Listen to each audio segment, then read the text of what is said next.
Hello, ladies and gentlemen. This is Ball Not Court Podcast, host Cortez Paul.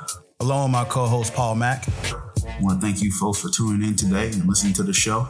Basically, we cover basketball, football, NCAA, or anything that's related to current events with a humorous twist to it at least. You can follow the podcast at BIOC Podcast at X or Twitter.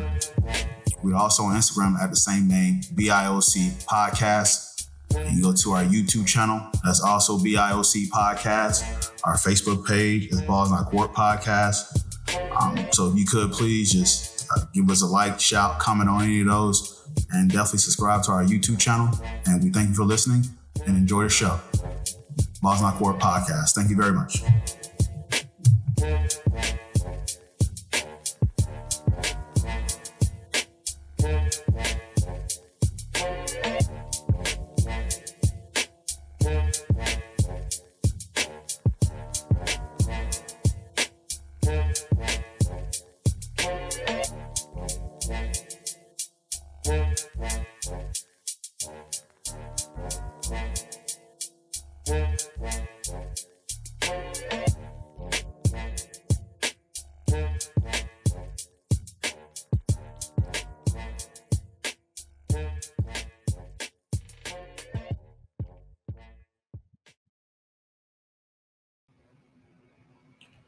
Welcome to the Balls Not Court Podcast. Cortez Paul is here, Mr. Paul Mack, and CJ Hill.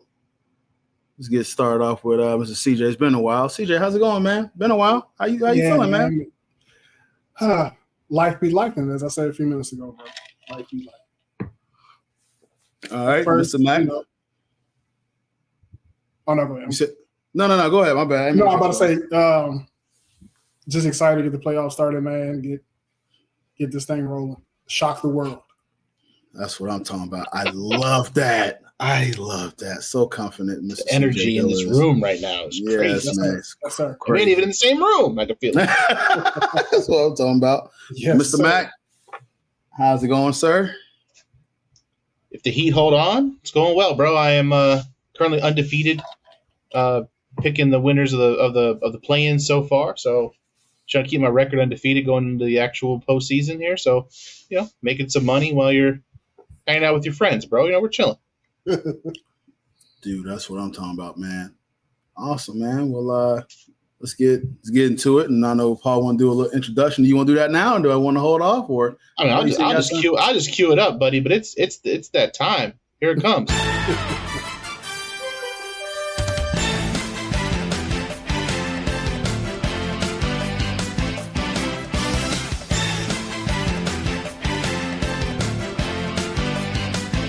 Bring us home, Cortez. Lead us in, baby. That's what I'm talking about, man. We have the NBA playoffs in full effect. This is Cortez Paul. This is Paul Mack. This is CJ Hill. Representing the Ball Not Court Podcast. We are live in full effect in Orlando, Florida. Let's get this game on the road, baby. NBA playoffs is in full effect. We are here. It is about time. I am excited. You cannot see the container inside of my face. CJ's excited. Paul's excited. We all got skin in the game, baby. We all got skin in the game. Exactly. We all got teams involved in this. So let's go, baby. NBA playoffs. How we feeling, Jonathan? How we feeling? I mean, I got to deal with the Pistons. So, I'm feeling pretty good about it. But, we'll see. Everybody should be rested. We should be at full strength. So I think it'd be an exciting, couple weeks for me personally. Okay. CJ, don't go into anything breakdown yet. Just how you feeling, man? How you feeling? Okay. CJ having some audio difficulties again, so we'll come back to him, but he'll be back. How I'm feeling? Listen, man, it's been a long season for sure. And I sit here and think that at one point was playoffs going to be possible for my team. And can I say that playoffs are freaking possible, man? Did it the hard way, did it the tough way. We dealt with some injuries, got in the play-in, and I can tell you the night of the game, Paul, the day of the game.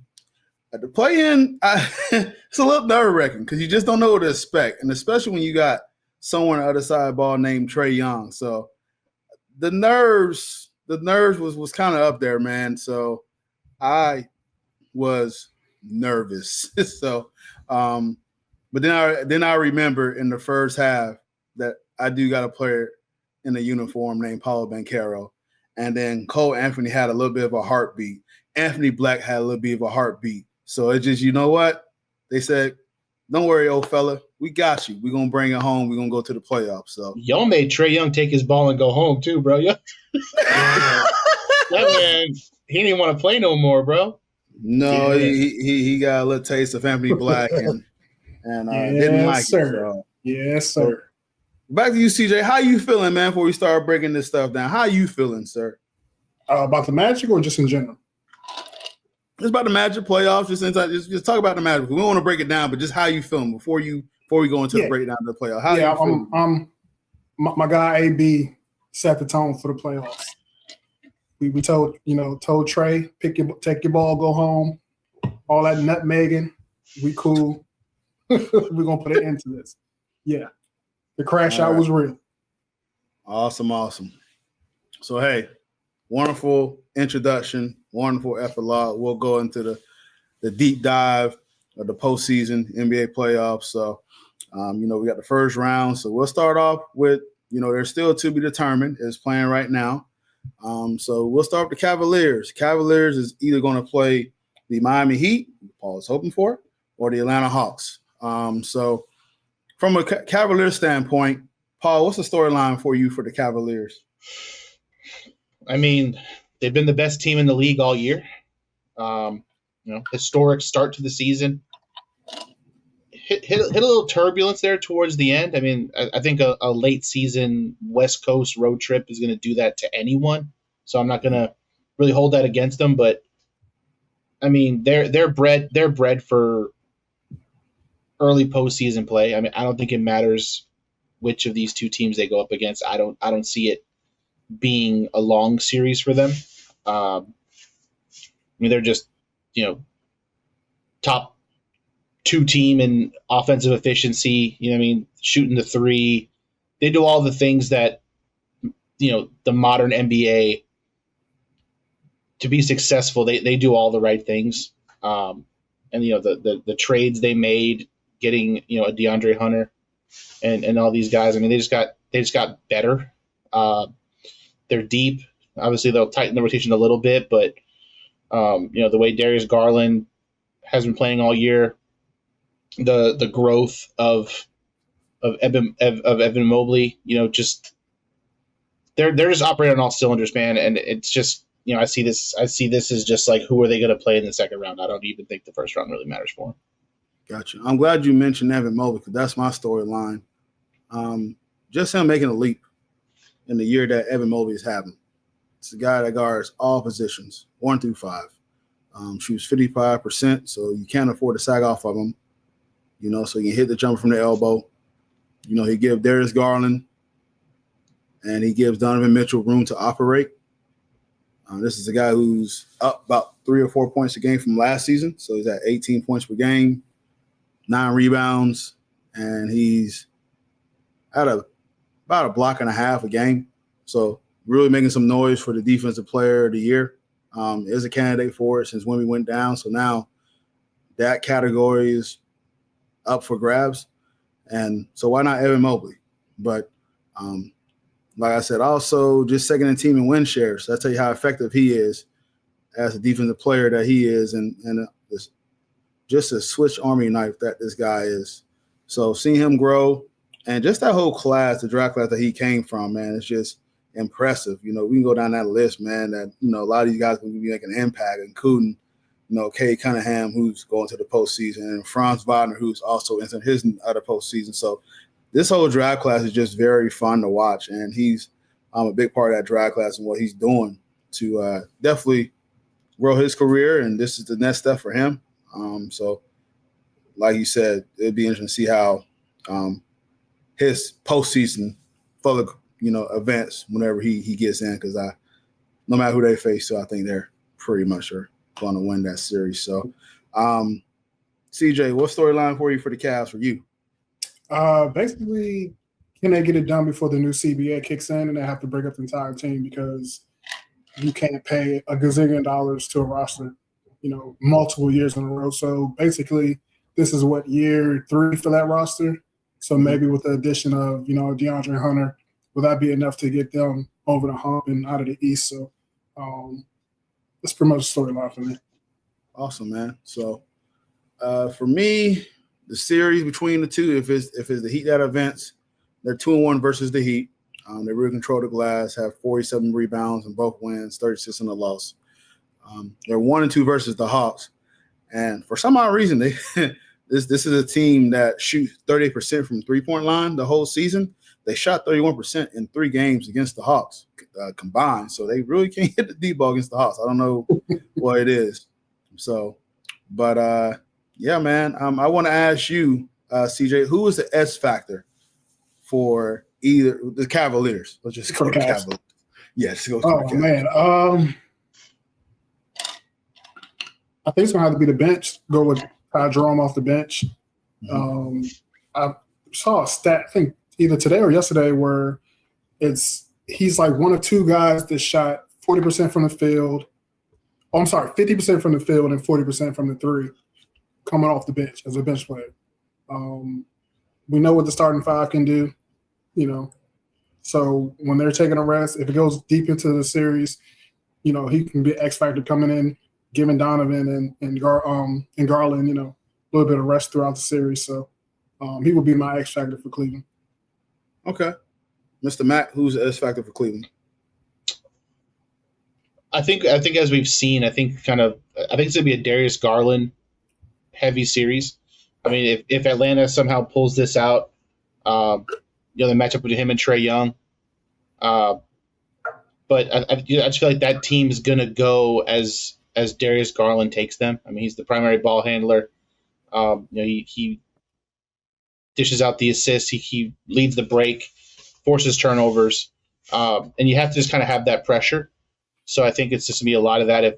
If the opposing team can kind of put pressure on him, maybe get him in some foul trouble or something like that. But I mean, I just think as much as everybody keys on Donovan Mitchell with that team, I think like we've seen this year, they're just a really good basketball team. They're more than just Donovan Mitchell.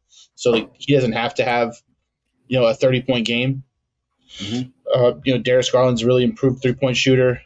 And just like you said before, just the drive and kick possibilities that team has, the way he can break down a defense and kick it out to a number of guys who can make a 3. I mean, even Evan Mobley's improved 3-point shooting this year, especially from the corner. So, the point guard. The point guard's always going to be the guy that applies the most pressure. So for me, it's just, I think it's time we could really just see the evolution of Darius Garland and kind of him turning the page and, not really knowing what Donovan Mitchell's future kind of is with that team. Like CJ was saying, like that, how much longer they have together.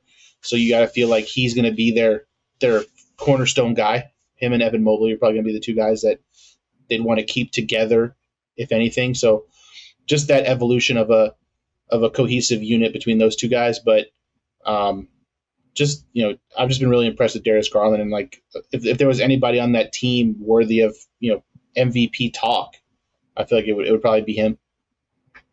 Okay. Fair enough. My X factor, I'm going to go with DeAndre Hunter. This is a guy that comes from the Southeast Division. So he's pretty much familiar with these opponents and the Heat and the Hawks. So this is a guy that shot at one point, he averaged 14 points per game, shooting 42% from the 3-point line on 5 attempts. So, and it was very impressive. When they acquired him, they actually were on a 14-0 win streak before losing to the Orlando Magic.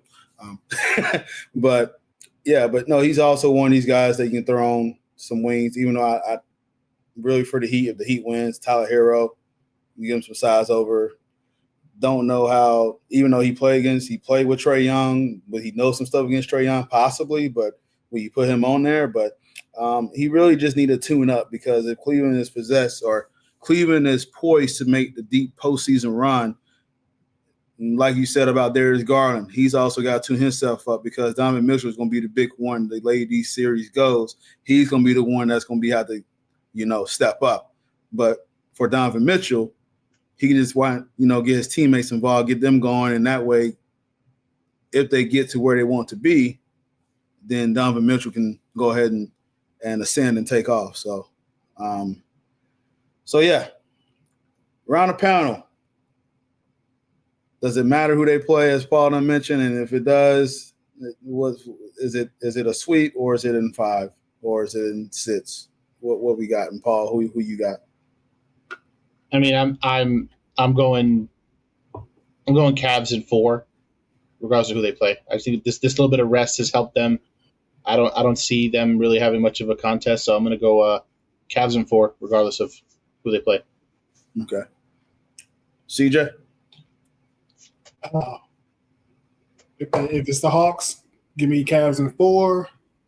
If it's the Heat, give me the Heat in 7. Ooh, interesting. Okay. The Heat are like the boogeyman. They're just that one team you do not want to see when it comes in the playoffs. I mean, you just got to look at it from a full season, standpoint. I mean, what they've done and what Oklahoma City's done. I mean, just for the team to be first in offensive rating, 8th in defensive rating, 2nd overall net rating, and 2nd in 3-point shooting.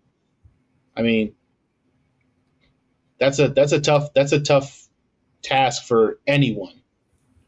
So I just think, and right now Miami and Atlanta are in a dogfight right now. So yeah, literally. You know what I mean? So this is one of those things where whoever survives this game, do they have Congratulations. Yeah. I got the Cavs in 5, no matter who they play. I will say this: I feel like Spoelstra can probably get a game 6 because of the way he coaches and everything like that, possibly. But man, Cavs. That's why. So when it comes to who I'd rather play out of for the Magic, I would rather play Boston. The Cavs. We took them 7 last year, but for what our players like to do, they like to drive, and you got the size that can kind of neglect that. So I didn't want to see the Cavs this year. Yeah, but this Cleveland team is different than last year. No, and they are. They're operating. They are different. Totally different. Yeah, and they are, and that's why I respect that. That's why I didn't want to.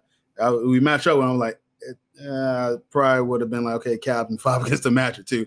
Like, I just felt like that much size would have gave Orlando problems, and we was in the dogfight with them last year, but they added some pieces, and so I just Cavs really only competition, to be honest, and depending how it plays out, will probably be Boston.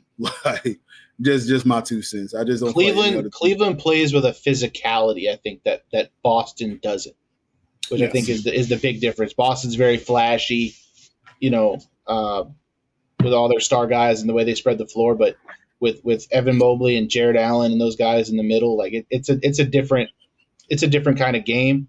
So I honestly at this point would probably rather play Boston too. Okay, definitely. All right, well, let's go into the next series. This is the Magic versus the Celtics. I'll go ahead and start with the storylines here, just what I got here. Celtics lead the NBA in makes, 3-point makes. They got one of the most potent offense in the league. They shoot a lot of threes. They shoot a lot of them. And what I mean by a lot of them, they shot damn near 1,500 of them. It's the season records. Yeah, they made 1,500, at least 1,457 threes, 1,457 threes, and they attempted 3,955. Insane. That's a lot, man. So Derek White with 265, Peyton Pritchard with 255, and Jason Tatum with 250 surpassed the franchise record for most threes in the season.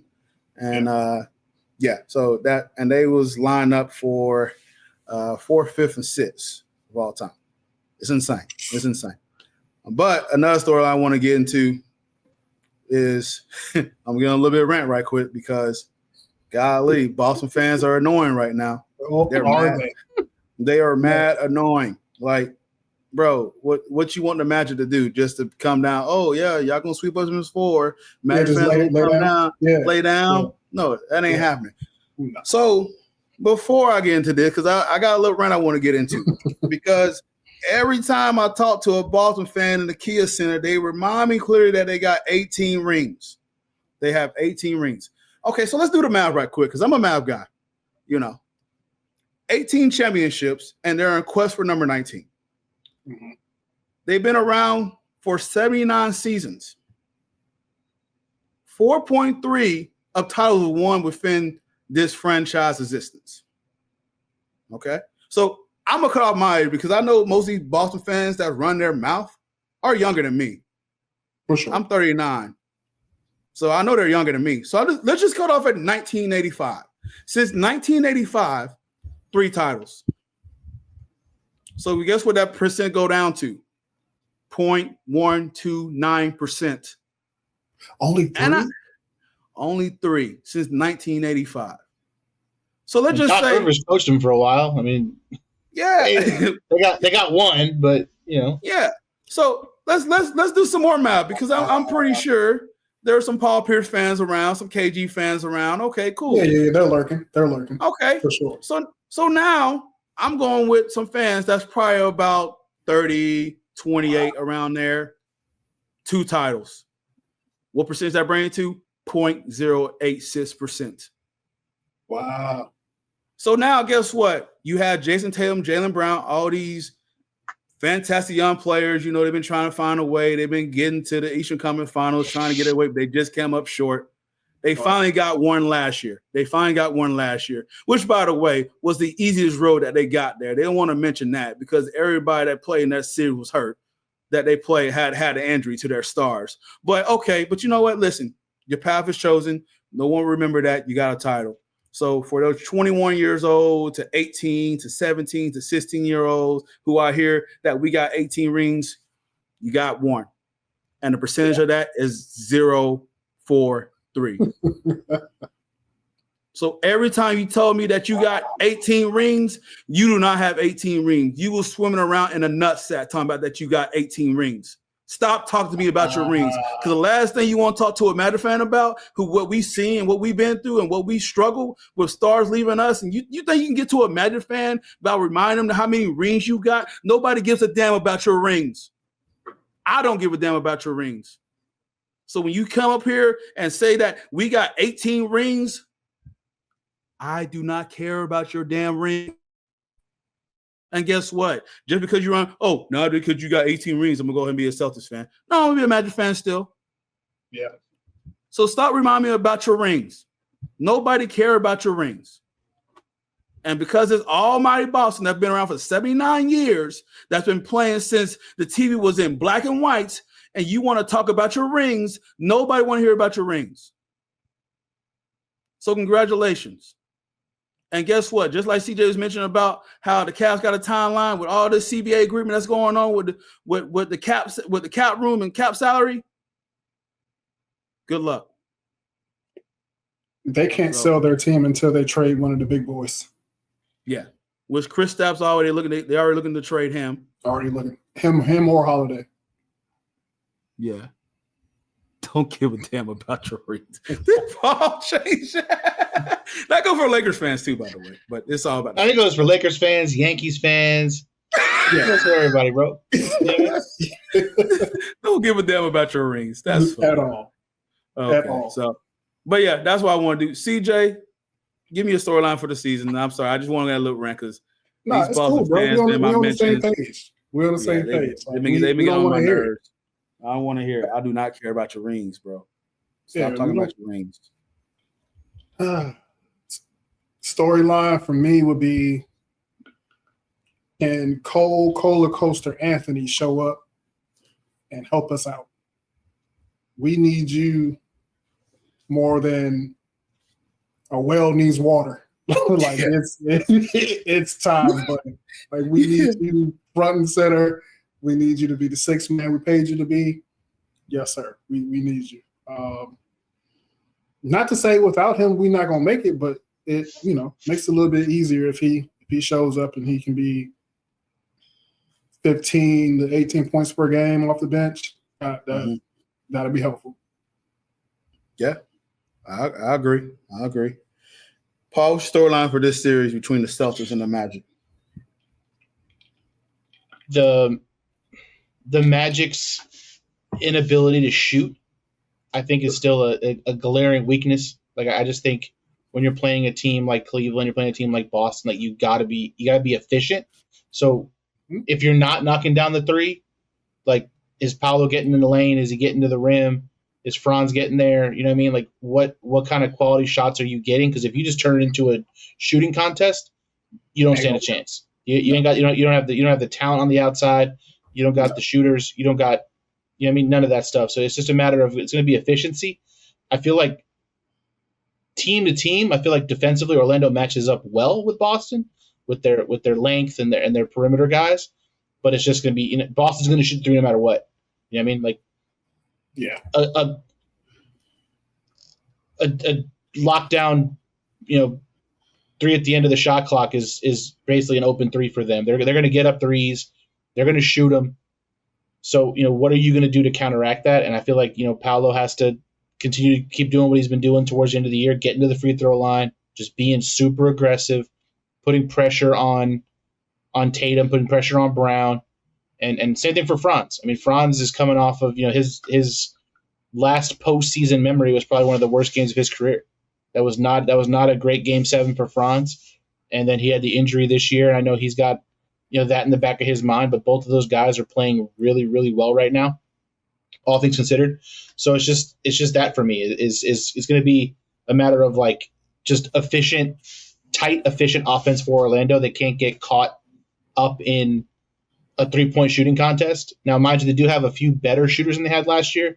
I think,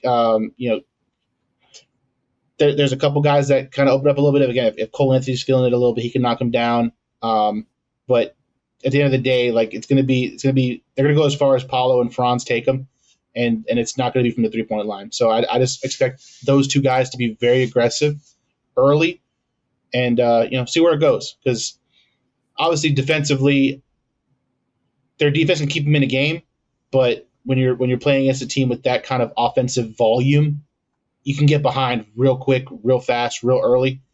Yeah. So it's just what do they got? Gotcha. CJ, what should be the game plan for the Magic against the Celtics? Run them off the line, contest, make them shoot difficult threes if possible. And then on when we have the ball on the offensive end, make them defend. I love Jason Tatum. Like I'm a Dookie, so I love my Duke guys. But make him defend. Make him show that he can stop Paolo, he can stop Franz. I feel like they can do a lot of cross matching anyway, kind of hide him. Same way we were going to do to hide Paolo on the other side. But you just got to make them work. If they're going to bomb threes all game, cool. But when you get back on the other end, make them work. Gotcha. Yeah, now I'm with you on that.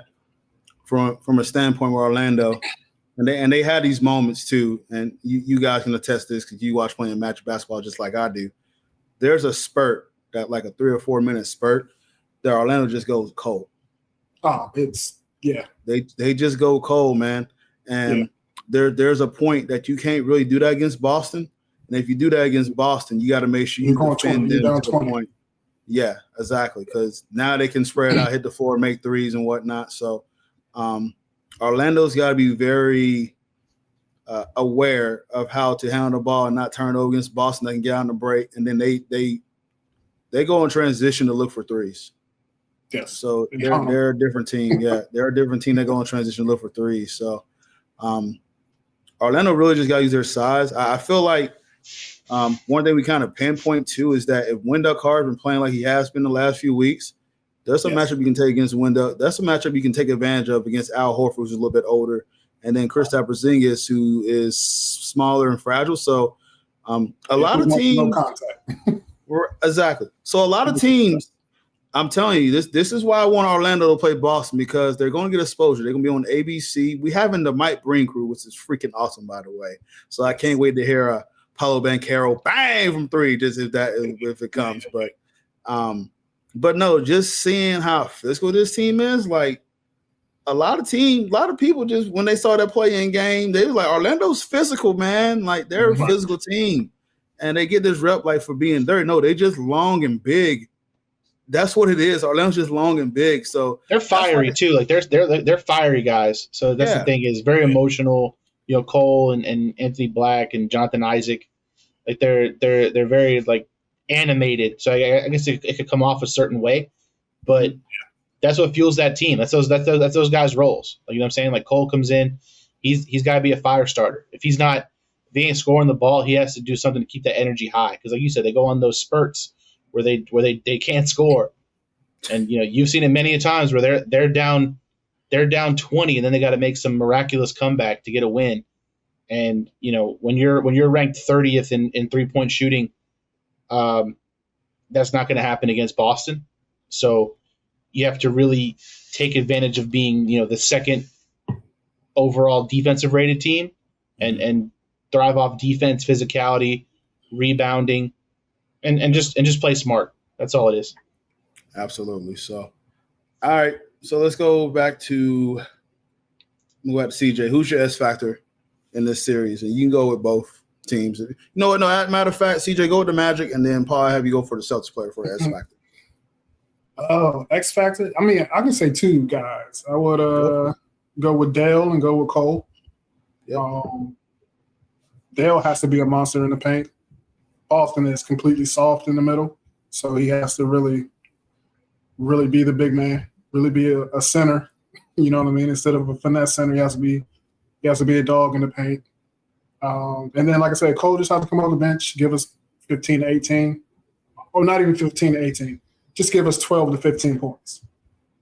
And I think we are. Okay. Paul, who's the S factor for Boston? I think for Boston, it's probably their bench with how they run their guys. I mean, there's times where, you know, within 5 or 6 minutes, Tatum or Brown comes out and they get Pritchard in there, they get Hauser in there. And I just think those guys run a lot of minutes. They keep their guys fresh. Yes. Better than anybody. Like, honestly, that rotation, the way they work their guys in and out, the number of different lineups they have is pretty wild. So, you know, I just think it's someone like a Peyton Pritchard. He's going to have to really be able to be a floor general for them when those big guys are on the bench, when Tatum's out, when Brown's out, when Holiday's out. So there's going to be a lot of pressure on old Peyton Pritchard. So, you know, we'll get – you know, Boston's got a lot of white guys, which I appreciate. You know what I mean? So there'll be a lot of milk checking out there. You know what I mean? There you go.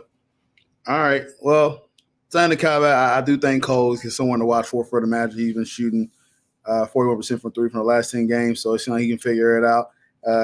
Caleb Houston is shooting well from three. So a lot of these Magic players who's been – even Contavious Caldwell-Pope, his three-point shooting is up. Gary Harris, who is hot right now. So these players right now. All right. So these PTO got back from vacation. PTO, yeah. He locked in right now. Yeah, but in the 3 games they played against Boston, Orlando held the Celtics to 11.5 attempts below their season average in 3-point attempts. So the son that CJ mentioned, they do well. So we just need to make sure we do that. Jaylen Brown, y'all worry about him with his knee. He's got like some knee injuries going on.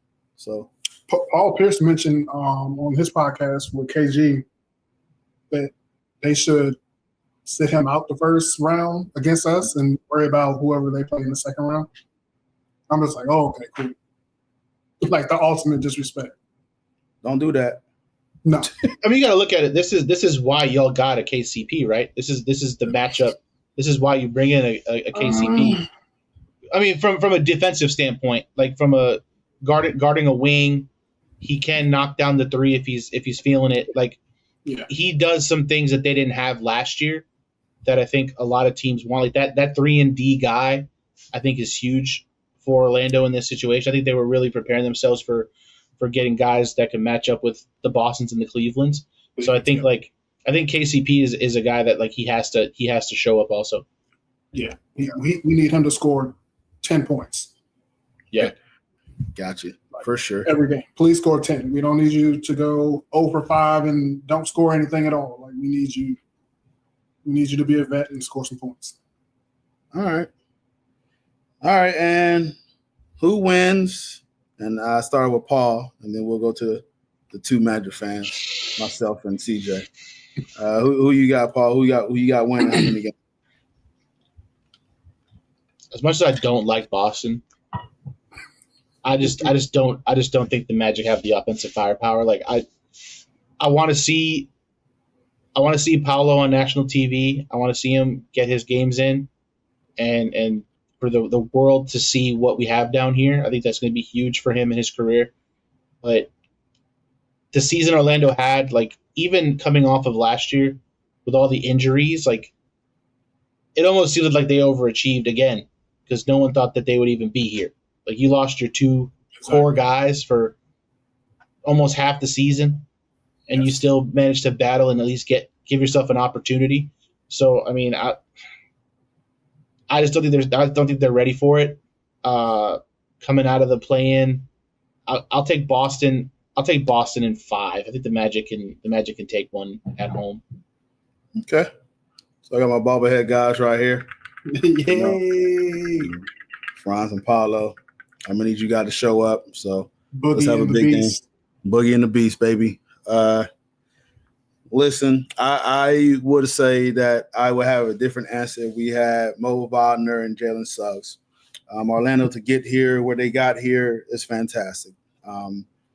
Orlando have won some games against Boston that they shouldn't have won, and they figured out how they had a G League team out there and they beat them when I was at a home game in December. And then I know they like to spin the tagline that, you know, Jason Tatum wasn't playing, but also Paolo Banchero wasn't playing either. So I think this is the disrespect that Orlando fans are getting kind of irritated with because, you point out the players that wasn't playing for Boston, but goodness gracious, man, Orlando's been dealing with some injuries too. Can we at least bring that to the limelight? Yeah. Like Mo Wagner didn't play in 2 of these games. Suggs didn't play 1 of these games. You know, so it's like, can we get some respect at least, man? Like, and that's why I'm screaming for the national TV appearance here. It's going to do well because everybody just think this is going to be a cakewalk, and it's not. It's not going to be a cakewalk. Orlando's going to rough them up a little bit, and whoever plays Boston in the next round is going to thank Orlando for this. But I tell you what, Boston time, this is ending. Just like the Cavs, they got to decide who's going to be a part of this future, who they're going to pay, some creative financing. But yeah, I do think that Orlando's defense and versatility, the way they match up with them, Orlando can get 2 games. They can get 2 games. So I feel like, and if they do get 2 games for me, I know we're not trying to take more victories, but going into the next season, considering what you dealt with and everything like that, I'm going, hate to say this, but the Celtics will win in 6. But if there's a will and a way, and I'm telling you, if the Magic do the unthinkable, boy, you will not stop me from talking. There's going to be – Celtics fans going to be fake Cortez Paul in a minute. That's going to be under the headline right there, fake Cortez Paul, because I ain't going to stop talking. But there's a lot of disrespect going around for Orlando right now, and I'm not liking it. I think that's the benefit, too, of getting Boston versus Cleveland, because like we saw last year, when they played Cleveland, not every game was on national TV. They had some NBA TV games just kind of buried, like, off the screen a little bit. You had to kind of dig to go find them because they didn't take us seriously. But obviously with the Celtics, let me interrupt right quick. They have the series. One of the series was it the Pacers and the Bucks on the ESPNU channel. If Orlando was playing the Cavaliers, we would have been on ESPNU. Yeah, you would have been buried deep. You needed some kind of extra package to watch the Magic play the Cavs. So the benefit of getting Boston is all those games are going to be on ESPN or TNT or wherever. You know what I mean? You're gonna get it prime time. So that is the benefit of the whole shakeup there. All right, who you got, CJ? Go ahead, because I know what you told me. So let's. Yeah. Magic in 7, baby. We're gonna shock the world. Damn, he's hitting Boston with a KG right now? Magic in 7. Anything is possible. Yeah, Magic in 7. Listen, at the end of the day, we weren't supposed to be here, And you guys know, even in different sports, when teams make the playoffs that don't supposed to be there, it's like, oh, well, okay. You know what I mean? Yeah, you're playing with house money. You're playing with house money. Yeah, we have nothing to lose. If we get swept, cool. It doesn't matter. If we lose in 3, 4, 5, it doesn't matter. Listen, we ain't supposed to be here, but I'm taking my boys in 7. I think the fact that, like I said earlier, Jason Tatum, I love him, but give me Paolo in 7 games versus Tatum. I mean, they can shoot all the threes they want, but if the refs allow us to play the way that we want to play and dirty the game up and muck the game up and just Anthony Black throwing people into the stanchions and we pushing, and you know what I mean? If they let us Cortez just said y'all don't play dirty now. You don't play dirty. I mean, there's play a little bit of an edge. Yeah, we play, we're not soft. So if the refs let us play how we want to play, Magic in 7. My guy.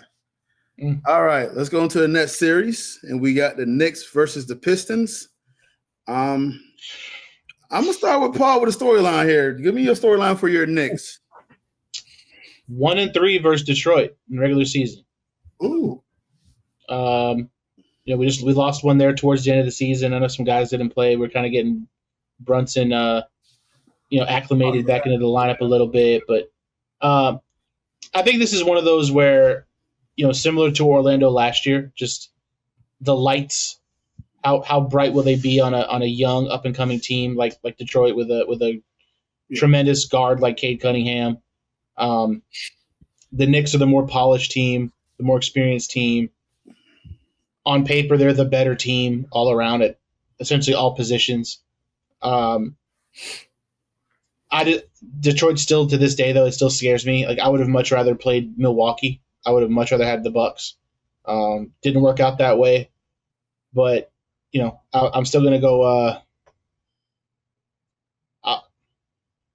Knicks in 5. I'll say Knicks in 5.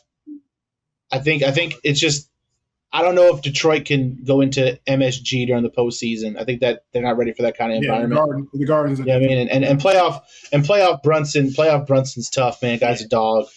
We got Cat now instead of Julius Randle. He's made some deep playoff runs. He's used to the bright lights. Yeah. My only concern, honestly, at this point is just our bench. You know what I mean? Detroit does have a much better bench than we do. Malik Beasley coming off the bench for them, knockdown 3-point shooter. Just how can we counteract that? Because we can't have, if this does stretch, we can't have our starters running big minutes in the first round of the playoffs. It's going to set us up for long-term problems. Absolutely, and it's been proof in the pudding that it has been. So, storyline for you, CJ, for either Knicks or the Pistons. What's your thoughts on this series? For the Pistons, can they keep their composure throughout the series and not allow Cat to get under their skin and do annoying things? Mainly Beats too. Can he keep his composure? We all know Cat does little things here and there to kind of get under guys' skin and kind of, get guys kicked out the game or off their game. But can they keep their composure and, do what they need to do when the lights get too bright, especially in the Garden. The playoffs in the Garden is a different beast. So if they can navigate that, I think they'll be okay. But I guess it works the same way for New York, though, right? Like, because playoffs in Detroit's about to be crazy. Oh yeah. Absolutely. That team is starving, man. So speaking of the Detroit Pistons, I add to a storyline as well, too, man. This is a fantastic story with the Detroit Pistons. This is a team that had a 30-win increase from the year before. They had a 28-game losing streak at one point last season.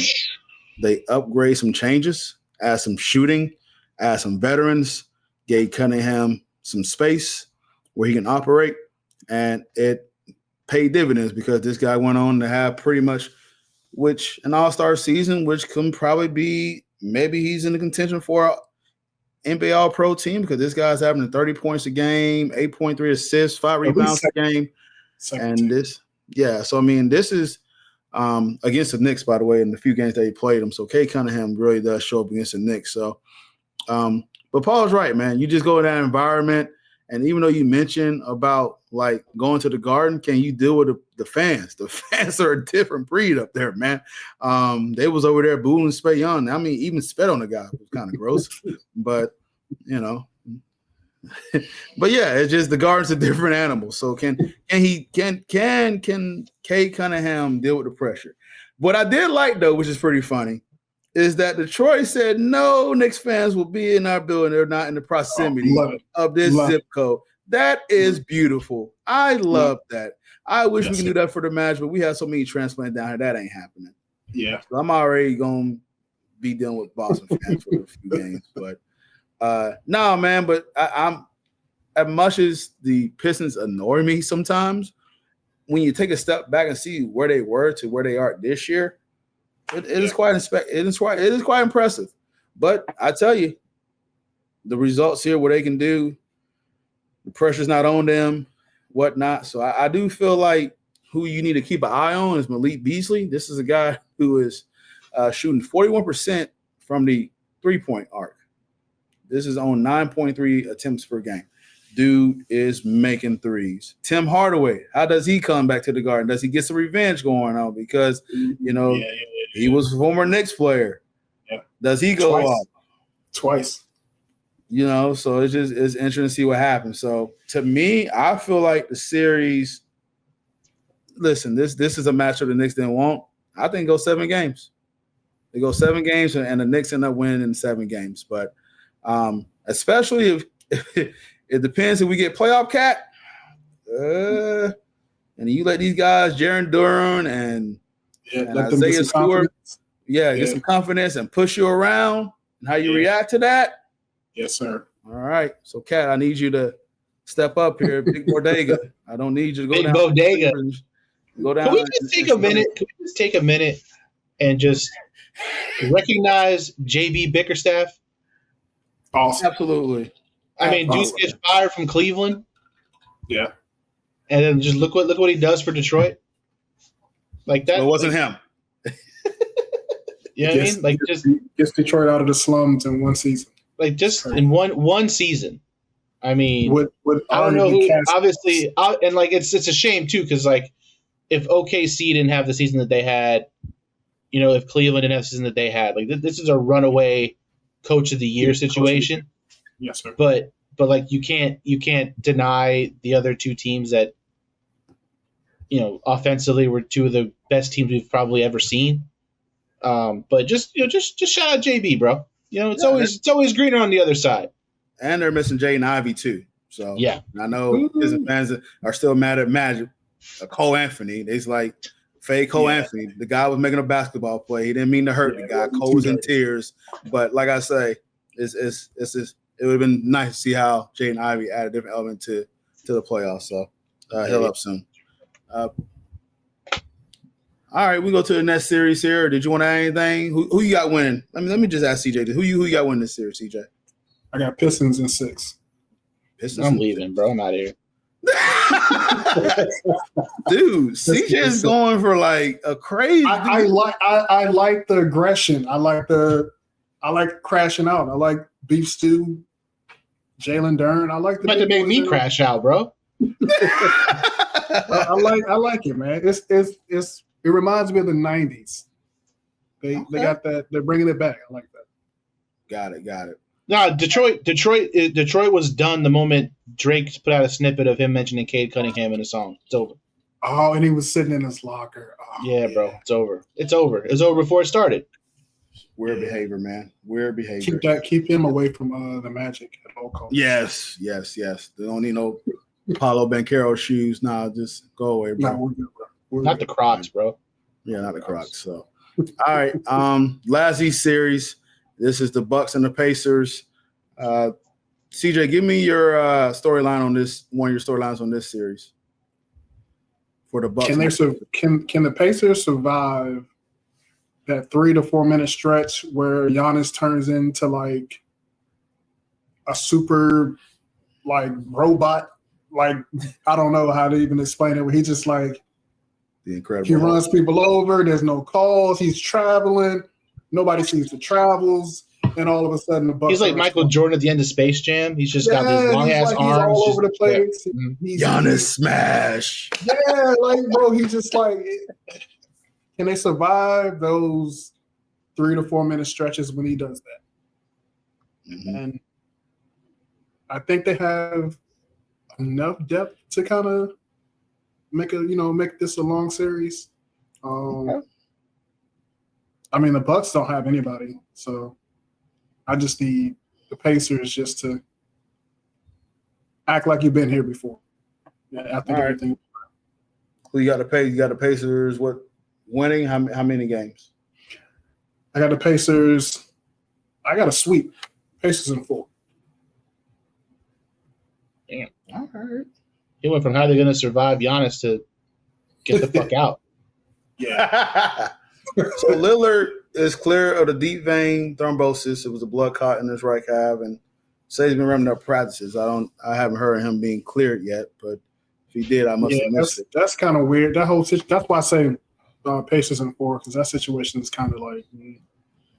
Yeah, and then Bobby Portis is suspended, so he got to get his sea legs on him. So yeah, exactly. To me, the game plan for the Pacers, they got to hold true to their name.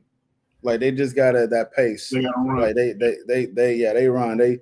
So the Pacers average 398 passes per 24 minutes possession, which is the highest rate of any team in the last 7 seasons.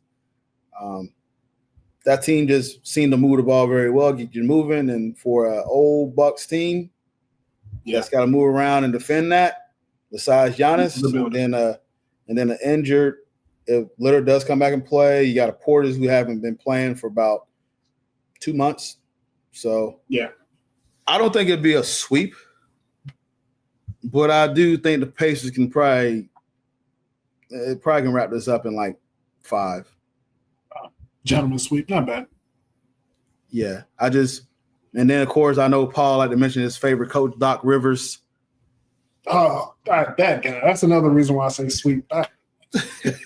Is he gonna sell? We're gonna see. So, Paul, what's your thoughts on this series? Do you think it's gonna be closer than what we think, or? I mean, having Giannis can definitely steal you 1. It might get you 2. Dame hasn't played in a while. It's going to take him, if he's able to come back after game 1, how that's going to go. Obviously, he's going to be on. If he does come back by game 3, at that point, is it worth bringing him back at all? So you got to kind of worry about those things. You got to kind of see if Milwaukee can maybe steal 1 of the first 2 games in Indiana, then that kind of opens it up a little bit for what you do with Dame. But you're coming off the blood clot situation. I just don't think they're good enough.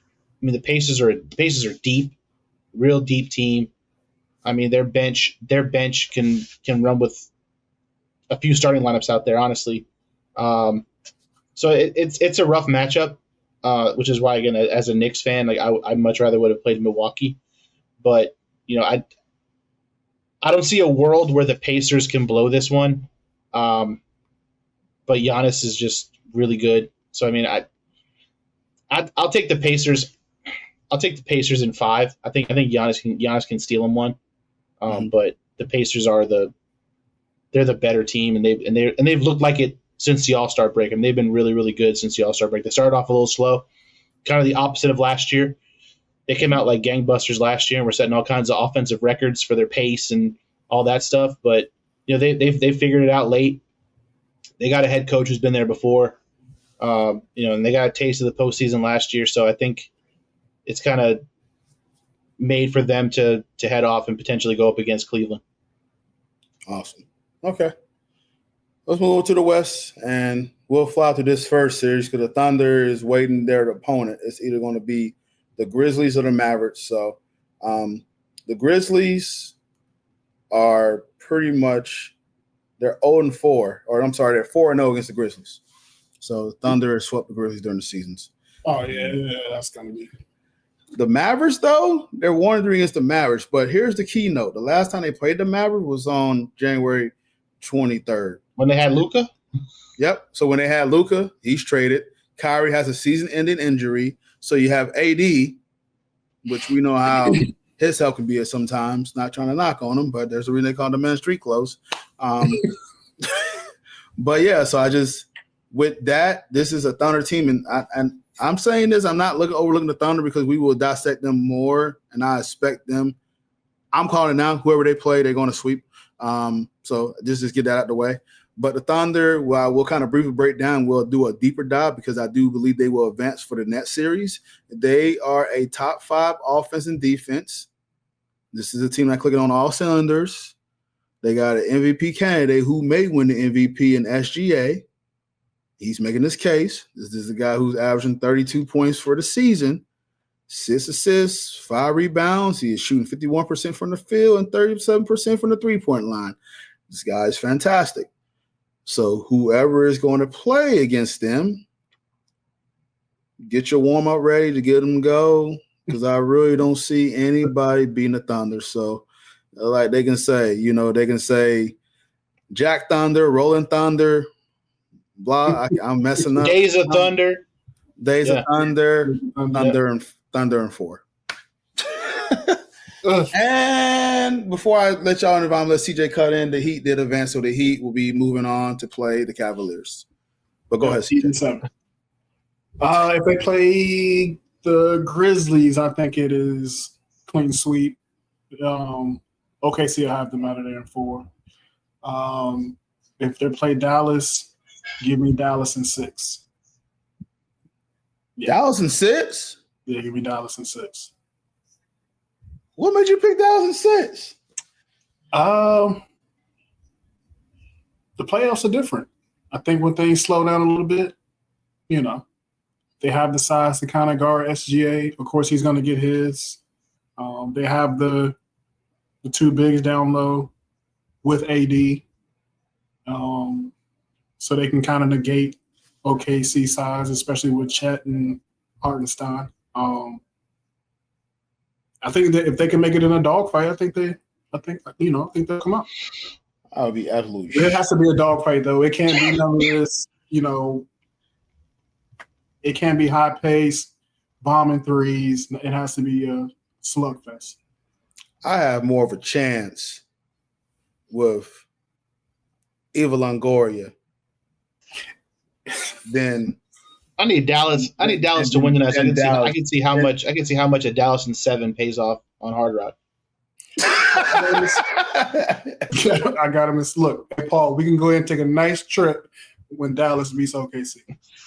Okay, all right. And then you got to think about it. They're only 3 hours away. There's not a whole lot of travel that's going to have to go on. Listen. I mean, if there's a benefit of the postseason, it's you shorten your rotation. And I don't know if there's a team in the history of basketball that has a shorter rotation than the Dallas Mavericks right now. Exactly. So it's going to boil down to health. AD is going to have to play. Yeah. Dallas played really well in the first play-in game. Mind you, it was Sacramento. Team Cortez was very high on at the beginning of the season. I struck that on. Yep, absolutely. They made it, so you don't look too bad. But Dallas coming off of the NBA Finals last year, making that blockbuster trade the way they did in the middle of the season, all the injuries, just hats off to Jason Kidd, man. I think as far as Memphis and Dallas, I think if you're going to look for a team to come out of there, I'd want to say it's Dallas just because, from a coaching standpoint, Memphis just fired their coach. They got a new coach. I don't know what their chemistry's like. Ja's throwing hand grenades into the crowd. You know what I mean? Come on, bro. What are we doing? Yeah. I just feel like Dallas is the more polished team, aside from, all those guys have been there from last year. Minus Luka, so I think Dallas can probably pull out an ugly one against Memphis, but Memphis is a physical team, so this should be a really good game tonight. I mean, I didn't expect this Heat game to go into overtime the way it did. I thought Miami was going to run away with it, but that's basketball. It's basketball. But from a standpoint of going up against the Thunder, post Luka Dallas is a way different matchup than Luka Dallas, and like I just OKC at home. Like if Dallas is gonna get any, it's gonna be on their home court, but the Thunder on the road, they're really good on the road, so it's just they don't really have a weakness. I mean, I just don't see it. I'll take Thunder in 5. I'll give Dallas 1, just because like if Anthony Davis is going on running on full cylinders and he's playing the way AD can play, he can cause some problems and they have been shooting the ball well. So PJ Washington and Hardy and these guys have been shooting the ball really well. So maybe, but I don't see it going outside of 5. Yeah. All right. We brought that series down too much. Let's move on to the next one. I thought that's going to be over in like 2 minutes. Rockets, Warriors. CJ, give me your storyline on this series here. Oh, can the old geezers do it again, man? Like, I feel like the Warriors have been here for like the 100th time in the playoffs. Do they got enough in the tank to outlast the young guys? And do the young guys, being their first time there, will the lights be too bright? Will they fall into Draymond's antics? So if they can not let him get under their skin, I think they'll be okay. Okay. Paul, what's your thoughts on this series between the Rockets and the Warriors? I mean, how impressive has Houston been all year? Udoka has just done a phenomenal job with that team, young team. The emergence of Amin Thompson, of Alfred Şengün, Jalen Green. Just a really well-rounded basketball team, and for them to be the 2 seed is just something I didn't see coming, honestly. I mean, you talk about overachieving. I think that is one of the biggest. Another guy who could potentially be coach of the year, just taking that team and getting them to the 2 seed out west. But Golden State going from being pretty much a play-in team all year to getting Jimmy Butler, and kind of turned for a while there. They were out of the play-in. They kind of fell off a little bit at the end, but I mean they're a different team with Jimmy Butler. Playoff Jimmy. You got Steph. Shooters shoot. You always got a chance if you have shooters on the floor. I just don't think they have the firepower for Houston. I mean, Steph's getting long in the tooth, and Jimmy can score still, but I think the way that Houston plays defense, it's gonna be a tough time. They're young. They can go all day. That's the difference. This is just old versus young, and somewhere there's a world where Steph Curry can kind of get one more good run in, but I just think their path this year is going to be way too tough with how they struggled in the beginning of the season. So, I'll go Houston in 5. Okay. This matchup here is interesting, and the reason I say it's interesting because, while it's 2-7, you look at the whole spectrum of things of 2-7 versus 7 seed. Both these teams rebound very well. And what I mean by that, the Warriors' defensive rebounding, they're middle of the pack at 32.8 rebounds per game. The Rockets are at 14.6 offensive rebound game, which is ranked first in the league. Yeah. But on top of that as well is that their size is pretty similar. There's only one 7-foot guy in this series, and it's Quentin Post for the Golden State Warriors. All these other guys like 6'10", 6'11", and all that. So the Rockets miss a lot of shots too. So the Rockets, that's why. So they average 5.5 more shooting opportunities, as either from the trip or the free throw line more than their opponents. So that's why they have a lot of attempts to try to get there because, truthfully, their only guard that shoot over 3% or 36% for the three-point line is Dylan Brooks. The rest of their guards is a little bit of a struggle from the deep line. So to me, I thought the Warriors was fraudulent the whole year. I know they're older. I don't think what it is. They add Jimmy Butler. They seem to figure that out, and things are going well. It's a bad matchup for Houston. And I feel like Golden State can get this one. And I think Golden State's going to win in 7. Because I worry about the size. I know they can defend well. But this is the same where I know I'm kind of hopeful with the Magic and the Celtics. But if the Rockets are not making their shots and they're not getting these rebounds, and Steph Curry can go off any time. But I will say this, though. I will say this, and this is my X factor. If Amen Thompson, who done a fantastic job against Curry, that April 6th win, he held Curry to 1 to 10 shooting. Curry just had 3 points that game. I saw this guy score 56 not too long before that. So I know this dude can still score the best of them. So Amen Thompson can give Stephen Curry fits. And if he does give him fits, then yeah, I think the Rockets definitely win this in 5. But if Steph Curry go off and he figure a way out and go around these curls and he get these screens set for him, Rockets in trouble, dude. This is the matchup the Rockets. I thought for sure they would have played like the Timberwolves. I feel like the Rockets could advance. This is a bad matchup for them. Yeah. What you got, CJ? What's your thoughts? I'm right there with you. You kind of summed it all up. I mean, Golden State been here before. They kind of know how this thing goes. They've been the underdog before. They've been the favorite, so there's nothing they haven't seen. So when it comes to that, you gotta give them a shot. Yeah, this is why I said matchups are a thing, man. Like that's why I say this Rockets Warrior ones can be upset to me. Don't be surprised if Magic get the Celtics fits because they will because their size. And the Knicks and the Pistons gonna go the distance. The Pistons is gonna give Knicks problems. It's all about matchups, man. I just feel like these 3 series can go a little bit of a distance because of matchup problems. Yeah. So let's go to the Lakers T-Wolves. Love how we moved through the West, by the way. You can tell we're fans of teams on the East.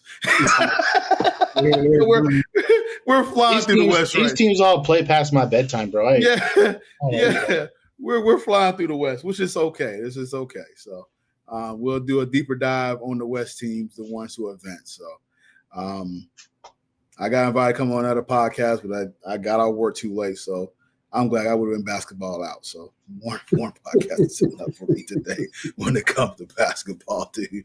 So Lakers T-Wolves. Paul, give me the storyline between the Lakers and the T-Wolves. This is a fun matchup too here. I mean, Luka. I think Luka's the headline. I think that takes a lot of pressure off LeBron. The emergence of Austin Reeves this year, I feel like he may have solidified himself as probably the best number 3 in the league. The JJ Redick, first year as a head coach, what he's done with the Los Angeles Lakers. Rob Pelinka got an extension, by the way. Ain't mad at it. Made probably the greatest trade in basketball history. Nice, Nico. It's Minnesota was a team I was very high on when the season started. I thought they could make a run. They struggled early. They kind of picked it up late. Anthony Edwards looks a little bit like his old self. He's a little bit more aggressive on the offensive side. I mean, he still shot a lot of threes this year. But where Minnesota has the advantage, I still think it's size. I still think the Lakers are way undersized. I think Julius Randle, Rudy Gobert, Naz Reid, I think these guys are going to give the Lakers some fits. I think they're going to have a hard time on the glass. They're not a very big team. It's going to take every bit of Luka crashing the boards, LeBron, Jackson Hayes, these guys. Like, they got to dig deep because the T-Wolves are big. They're big and they're physical.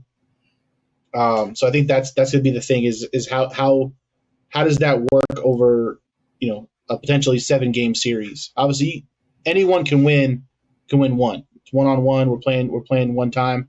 It's whatever. But in a game of adjustments, but at the same time, I mean, who is there that's probably better at adjustments than JJ Redick right now? JJ Redick is locked in. I mean, he knows the game, so that's kind of a ace in the hole there too. Former player, not many years removed. He's played against a lot of these guys, so he kind of has that going for him. Yes. It's an interesting matchup. It's really interesting for me. I still think Minnesota, with their history and the runs that they've made in the postseason in the last few years, is the better team still, regardless of what seeding might say. Just the Lakers got star power, and as we saw last year, Luka by himself can get you to the NBA Finals.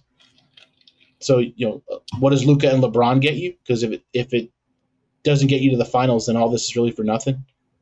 So I think the Lakers are kind of playing for that. It's LeBron's kind of last hurrah, last chance at a championship probably.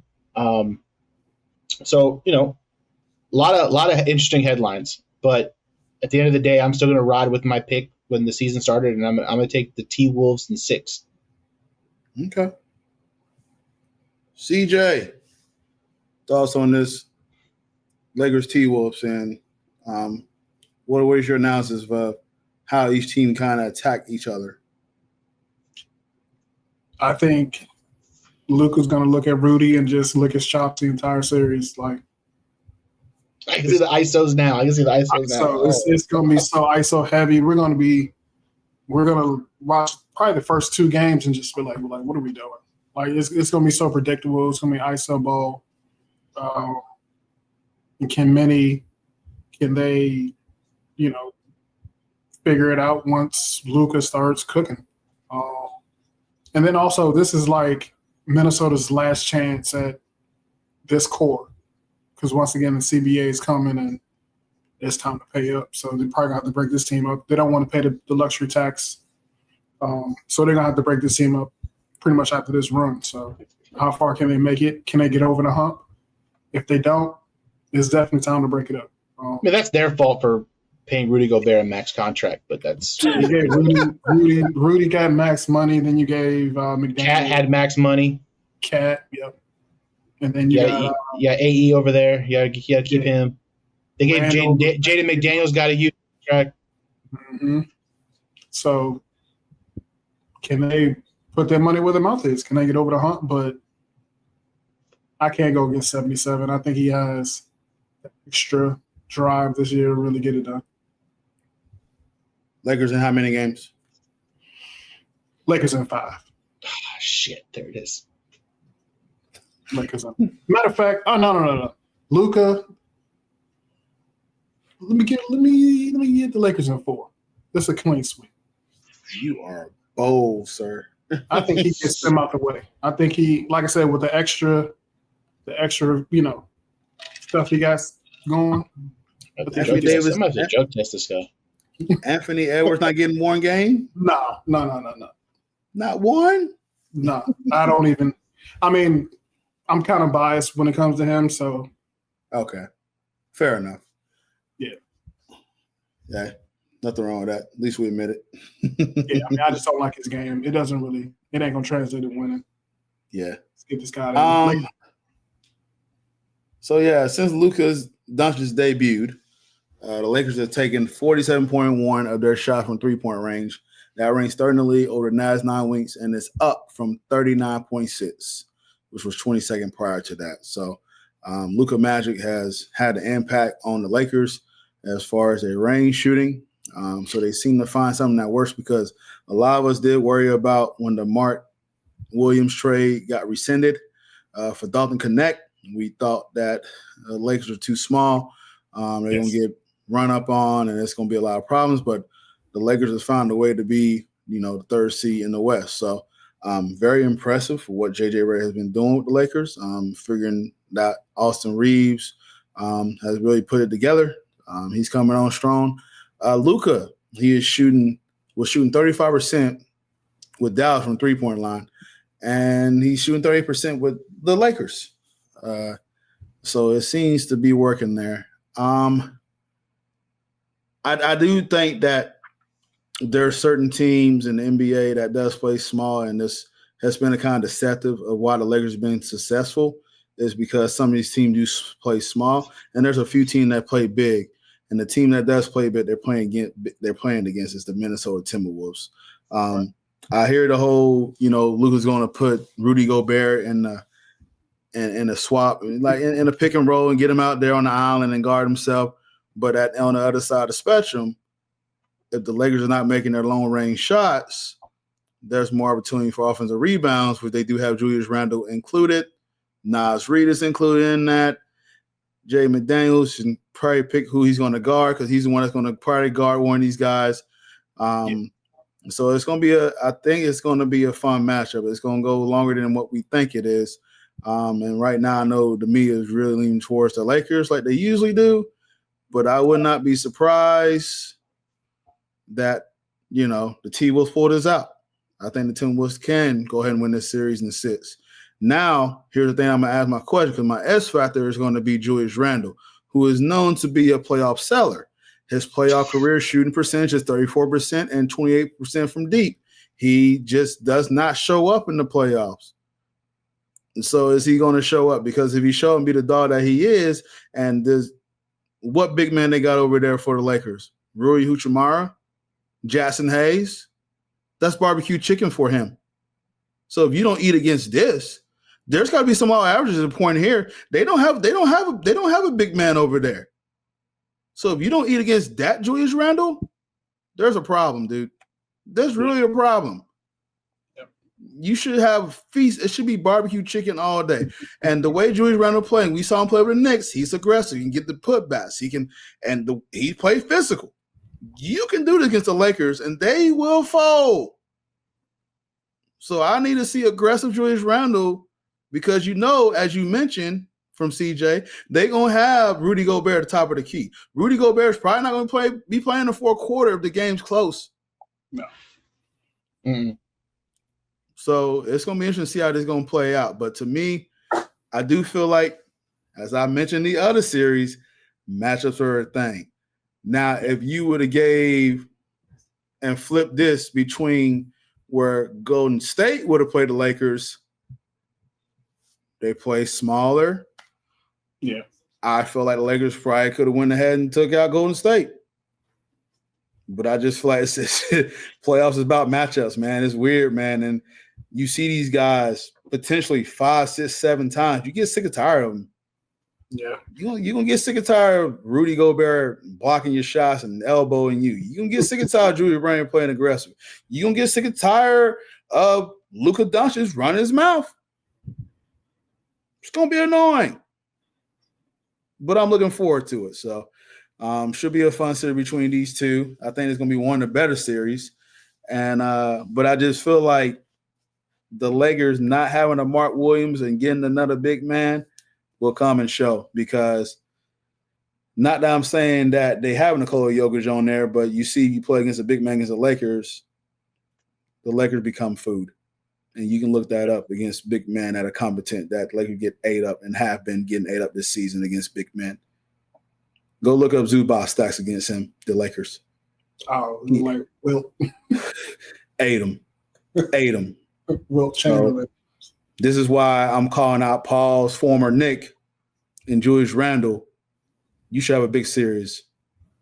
And if I'm a betting man, some of the games I play over on Julius Randle, because if he doesn't do this against this team, we're going to be talking some more conversation about Julius Randle. So one more series, guys, and we're at 1:17, so we're going to close it up. The West has been moving fast, so I'm glad because I got to get ready to go to work in the morning.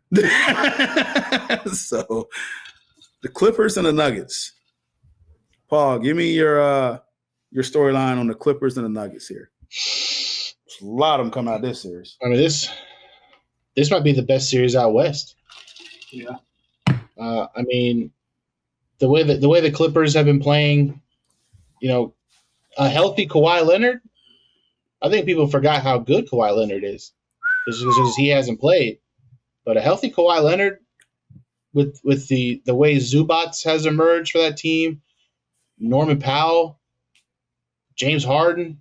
I mean, that team offensively is a juggernaut right now. And, for me, it's just, if you're Denver, I mean, how far can Jokic get you? Like, who's going to step up besides Jokic? I mean, he's going to have a banger of a series against Zubats, so that's going to be a physical series for him. And there's going to be a lot of running up and down with the way that the Clippers play. So you're going to need Jamal Murray. You're going to need, prime Jamal Murray. You're going to need Michael Porter Jr. You're going to need, Christian Braun, all these guys to really show up. Because if any of them have an off game, you're in trouble. Yeah. Especially if Kawhi is Kawhi. If Kawhi is Kawhi and his knees allow him to play, you're in for a problem. And the Clippers are a much better team than a 5 seed, makes them look.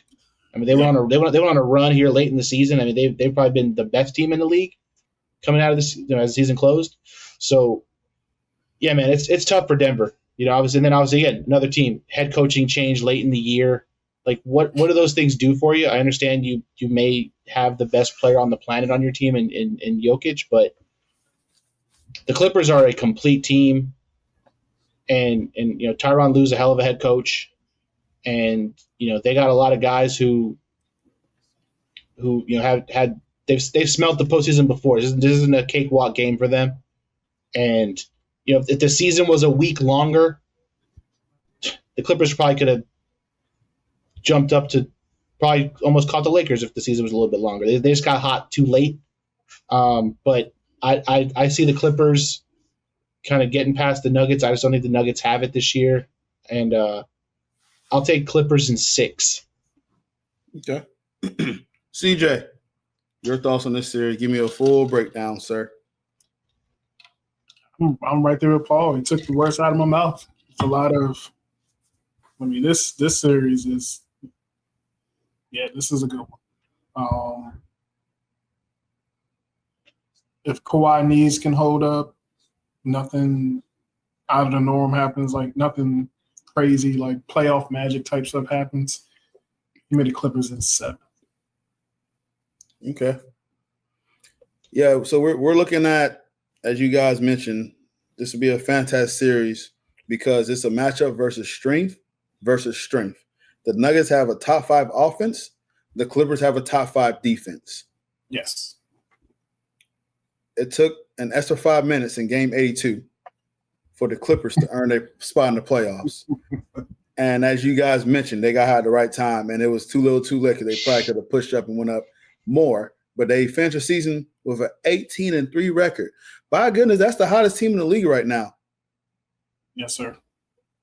And then we go and then we look at, the Nuggets, who fired their head coach and their GM 3 games before the playoffs are taken off. Rumors swirled that he lost a locker room. So now we hear about this adversity that's going on with the Nuggets locker room. Are they focused? Are they have other things at hand? Are they ready to go? There's been rumors popping up that the owners won't trade Michael Porter Jr. because of his ties to Missouri. Yeah. 2 franchises going in 2 opposite directions at the wrong time. Exactly. Like, I would think for the sake of whenever your coach tell you to watch film and get better and learn all that, do it. You guys get paid millions of dollars. You're not high school athletes. You're not sitting here getting criticized, and you're playing for a lot of money.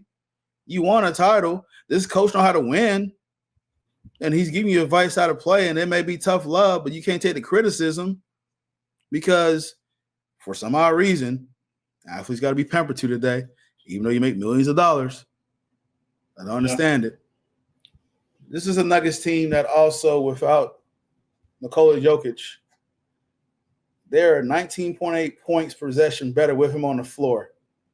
And they're minus 10.5 when he's off the floor. So as Paul mentioned, who's the player that's going to step up? Is Jamal Murray going to have that resurrection that he had a few years ago where this guy was in the bubble? Bubble Murray was a thing. Yeah. I haven't seen that Murray. I've seen He that got, Murray. he got that super max and decided to take a chill. Yeah. He's chilling. Yeah. Aaron Gordon, who was a super role player. Every now and then he'll come and have a good game. Something going on with that. He tried to call a holdover one day. They're not touring him in, so there's friction going on there. Yeah. Bench players. Nuggets for a while was known to be drafting pretty well. Can't remember last time I talked about Nuggets draft. So as much as Calvin Booth and Michael Malone was doing the right things, it is crazy to see how crazy the tides of a franchise can turn in the midst of a season, who is still having to be a playoff team, by the way. And they still have the best player in the planet in Nikola Jokic. And it's crazy how much these things have just turned around with that. Paul mentioned about Ivica Zubac. The dude is having a coming out party. He is a double-double machine. So is it going to be Joker? Is it going to be just Joker scoring? Because the first matchup they played in October, Joker went off for 41-9. Then they turn around in December, and this is the last time that they played, and Nuggets won in dominant fashion, 120, but Joker had 16.7 rebounds. Last time they played was in December. As I mentioned, this Clipper team has won 18-3 over their last games. That's a crazy run. This is a different Clippers team. CJ just mentioned about Kawhi Leonard looking as healthy as he has ever been. Yeah, them knees look good. Look great. James Harden, who we even yet to mention, James Harden is playing playmaking roles. We even talk about James Harden, and James Harden look fantastic right now. So you tell me the problem. 40 anytime he wants, he can go for 40.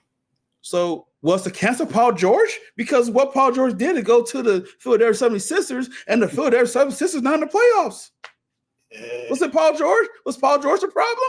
No, that's just a Philadelphia problem. Yeah, they cursed. They cursed, dog. Process, bro. Gotta trust it sometimes. But I will say this. Man, there's just a lot of stuff going on with the Nuggets. And if you would have asked me this question probably a month ago, I probably would have picked the Nuggets to win the series. Yeah, for sure. Clippers going to win this series. And Clippers, don't be surprised if we're sitting here probably a month from now that the Clippers come out the West. I can see it. It's a bold statement to say right now, but don't be surprised. I can see it. If don't be surprised. If Leonard it may happen. You're right. I know OKC is a juggernaut, and they have the best defense in the league, the best offense, one of the best offense in the league.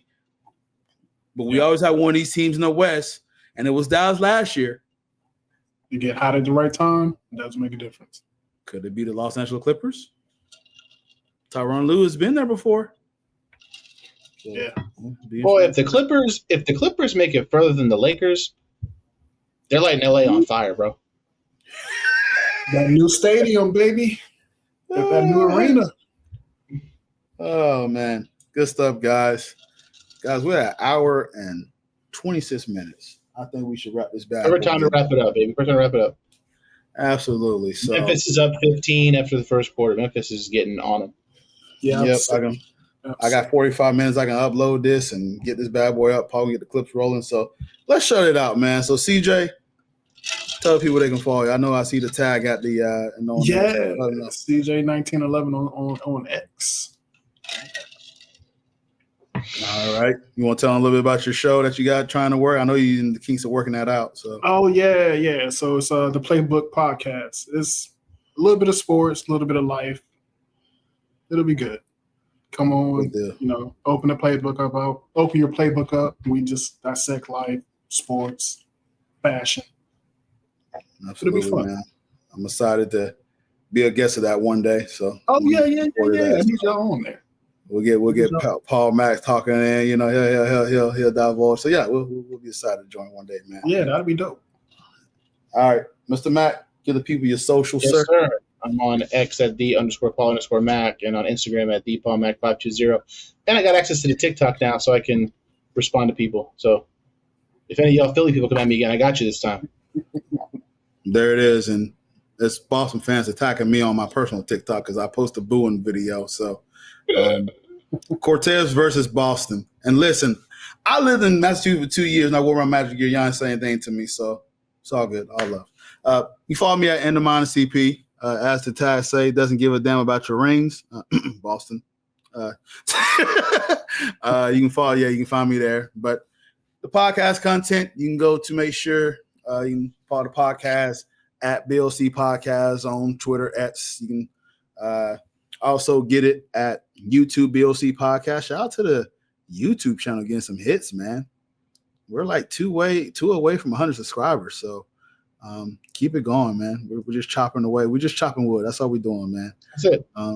We do it for the love of it. We do it for the love of the game, bro. You know what I mean? Yeah, man. Exactly, man. It's all good, man. We just grindhouse over here, man. Everybody should hang out with your homies at least once a week. You know what I'm saying? And that's what we do here. Absolutely. We just chop it up, man. I got my Nutricell, so I got $7 off from my 7 rewards. So I'm just chopping it up after a hard day at work. So, I'm just living life, bro. I'm just blessed, man.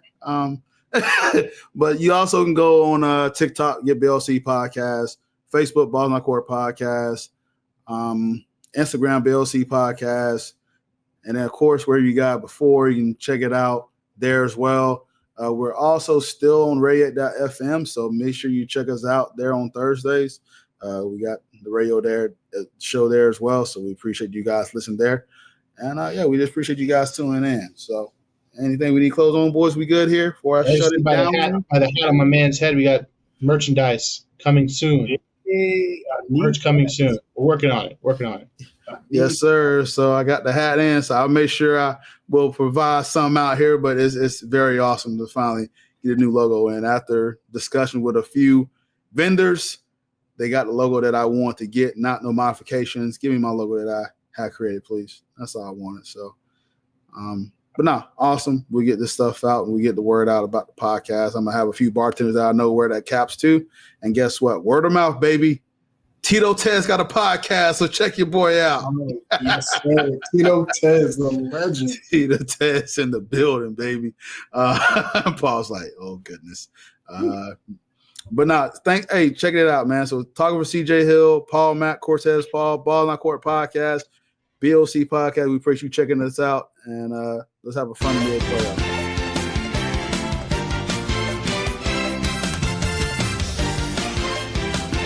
Peace.